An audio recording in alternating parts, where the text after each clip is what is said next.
I couldn't think myself free.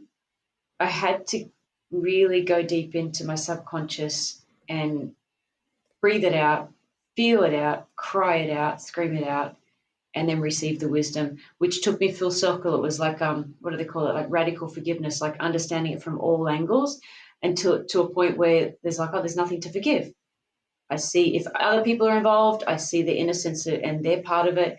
And if it was just me, I see full circle. Like if I'm stuck in the like what I did wrong, I got to see how it wasn't my fault at all. Um, I hope that makes sense. Did that No, it makes a how lot of I dealt with sense all because the guilt and the grief and the shame? I think we all kind of deal with it in our own way, and I think a lot of times that's why people use these kind of substances or like work or whatever is to avoid dealing with that. And I remember my brother saying to Yeah, me years ago, "Crying's good if you're upset. Just let it out." And I remember thinking, oh, it was almost like permission for a boy to cry because you're meant to be tough, strong, masculine, yeah, all the silly stuff that we think as kids.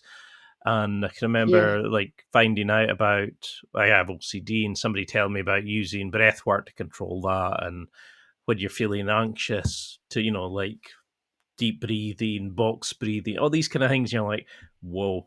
And I know what you mean. That moment of sometimes I come out of a podcast and go, whoa, and I just have that moment that hits me, and it's like a fully formed sentence that the universe has gone, here you go. And I think I kind of had one just now yeah, about what we were discussing, and I was just like, how I feel like sometimes I come in as a wee boy.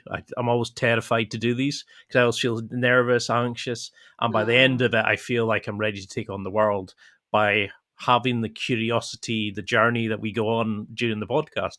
It probably sounds a bit out there, but for me, that's that moment of mm-mm. I see that transition, and I think that's maybe what you do with the project